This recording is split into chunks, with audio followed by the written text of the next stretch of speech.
Welcome to In Focus here on NCW Life. I'm Steve Hare, your host. My guest in studio today is Doug England, Chelan County Commissioner representing the 3rd Commissioner District, mostly Upper Valley, or not Upper Valley, but North County area, Chelan and parts of northern Wenatchee as well. Thanks for joining us, Doug. Thank you. Doug's here. We have a couple of topics we wanted to talk to you about today. It's been a fairly busy week on your agenda, I know. One of the more significant topics has to do with the bid opening, I suppose, for the new West Cashmere Bridge Replacement Project, which is considered really the largest capital improvement project undertaken by Chelan County, as I understand. Yes. We're very excited about being able to open that. We hoped that we would be able to award that bid yesterday during Eric's time. But because of a little bit of wrinkle in the wording that one of the bids involved, the DOT has to look at that a lot closer, and so we were not able to do that. We did have very responsive offers from different contractors, and so we're very pleased with that. It's in a range that we can deal with, and we're just right now looking at the fine details to see exactly who will get that award. In terms of the amounts that are being submitted for the project cost, as I understand, they're all coming in pretty much under the engineer's estimate? They're right around, there are two groups. There's a group that starts with little over 18 million. The highest, I think, was 23 to 25 million. The engineer's estimate was right there with the lower group, and so we got three bids down in that ballpark. So we're very pleased with that and hope to be able to award it to one of those three. That's great. So timeline, when do you hope to bring it back to the Commission for action? It will be this next week. Okay. It's a very involved process. Eric's whole crew needs to be complimented about it. You know, anytime you're dealing with a salmon-bearing stream that you're going to cross, with Burlington Northern and their railroad, with a county road, with a state highway, there's a lot of moving details. And the one thing that still is a little bit loose that we're going to have to decide how we deal with, two of the federal agencies are arguing about whether or not when the pilings are put in the water, it'll be too noisy for the fish. Oh, and okay. so they're looking into, hopefully they'll come to some kind of agreement before of how we need to mitigate for that before we're through. That always seems to rear its head, Yeah. the environmental issues Yes. regarding any public project of that nature. Another reason we asked Doug to join us today is to talk about an ongoing issue, really. It's nothing new, really, but it dates back, over a century, back in the old days of orcharding and fruit growing. It was certainly the practice to use pesticides to fight certain things like codling moth and that type of thing. Mm-hmm. Well, these so-called legacy pesticides are now resurfacing as a public health threat because of the lead and the arsenic that were contained in those pesticides, and that remains in the soil. As I understand now, the state of Washington is looking at a possible cleanup plan going forward, and they've identified the concentrations of this legacy pesticide in orchard land throughout the state, and Chelan County finds itself kind of at the epicenter of this because of the widespread use of that chemical, correct? Yes. We have the second highest number of acreage that were used to be in old orchards.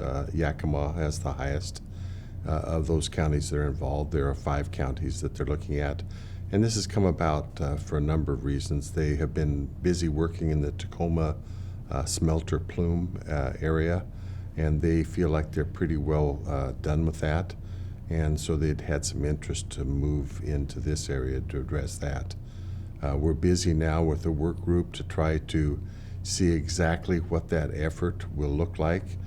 We don't have any kind of I don't know what the word censoring, I mean, we don't have the ability to stop any of that. And so our opportunity is to work with them to try to get something that's feasible. We have a situation where our contamination is entirely different than what the Tacoma plume was. And our first outreach from the Department of Ecology was to just move the exact same procedure that they were using there over to here. In the plume area, there everything was covered. In this area, it's just the orchards, the old orchards that apple and pear orchards that used lead arsenic at the time.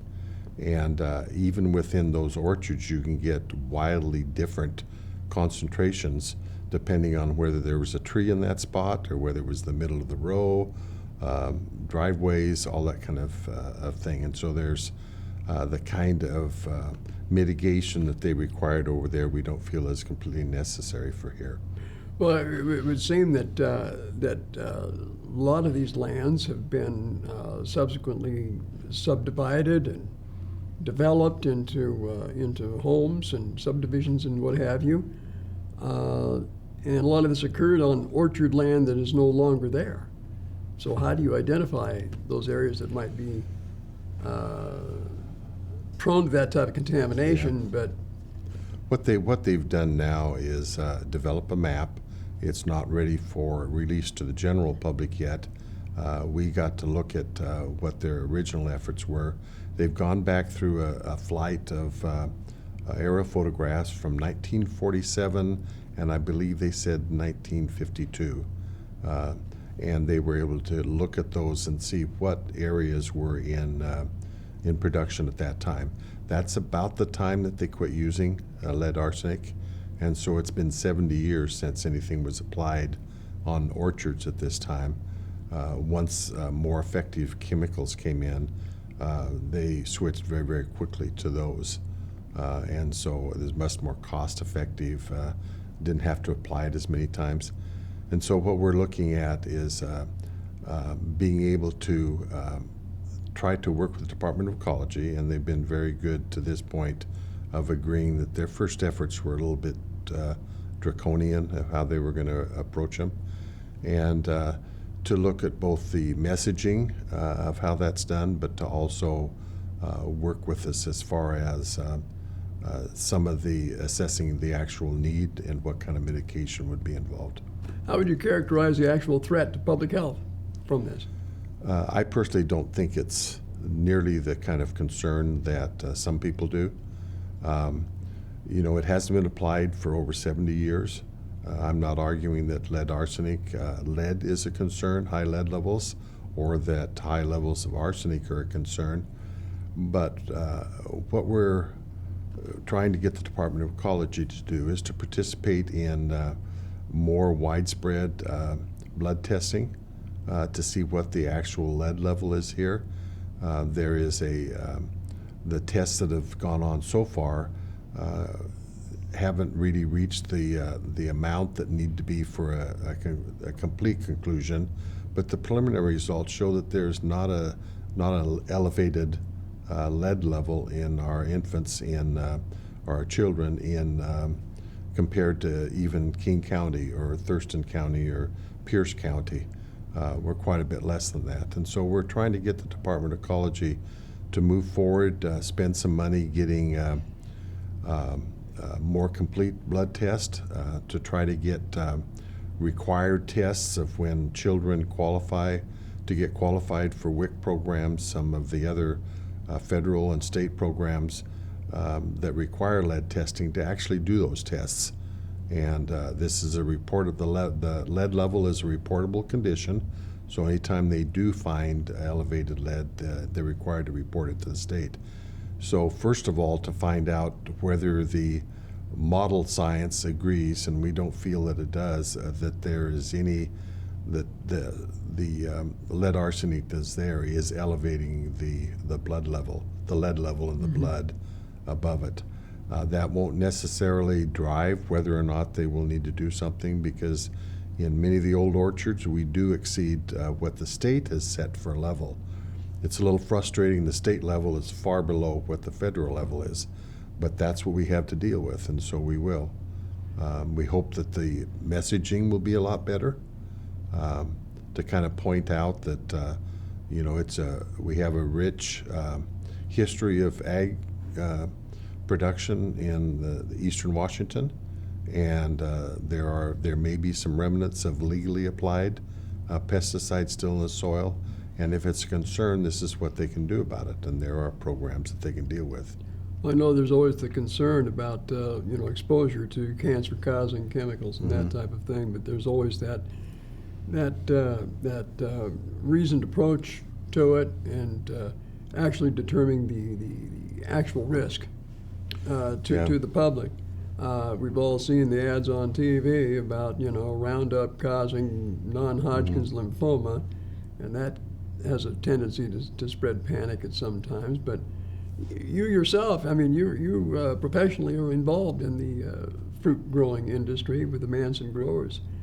Obviously, you have a perspective on that. Yes, we didn't. I was involved long after lead arsenic was not being used anymore. It was when I was a little child, but other than that, it wasn't used at all. Well, sponge pots too. Back in Yeah, the day, there were a lot of things that were used back then that we don't use now.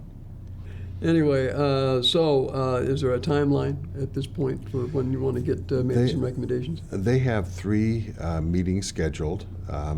We're very aware that we cannot, the work group is to just kind of give recommendations to the Department of Ecology and try to work out some common approach. We don't have the ability, they don't have the ability to work under a consensus. It has to be, they've been directed that they have to do it as directed by the legislature. And so one of the interesting things that came out of it is one of the women laughed that the Tacoma smelter mainly extracted the copper, and a lot of that material came from Holden Mine. Oh, is that And right? we have a level of both arsenic and lead that occurs naturally in our soil here. So Mother Nature did that to us, not any kind of application of pesticides. And she kind of laughed that they removed the arsenic and they removed the lead when they produced this copper. And she laughed that they probably combined it and sold it back to us as lead arsenic. So we're asking the Department of Ecology. There was a bankruptcy settlement of about $93 million, and we're saying, hey, if that's the case, then don't we have a claim on part of that $93 million? And then can the Department of Ecology use some of that court-mandated money to help anybody mitigate with things over here? And so they're looking into it. I'm not very hopeful, but they're looking into it to see. Yeah, you mentioned the Holden Mine project, which Yes. Rio Tinto completed last Right. year. Uh-huh. So, but we're not looking at another Superfund cleanup. No, we situation don't here. rise to the level at all of a Superfund cleanup, and so that's not an issue. Okay. Well, Doug, appreciate you coming in and talking to us Thank today, you. and look forward to talking to you again. Our next visit with the Chelan County Commission will be with Kevin Overbay here in a couple of weeks. So Okay, we thank you for joining us, and let you get back to work. thank you. Thanks for joining us on In Focus. I'm Steve Harrop for NCW Life.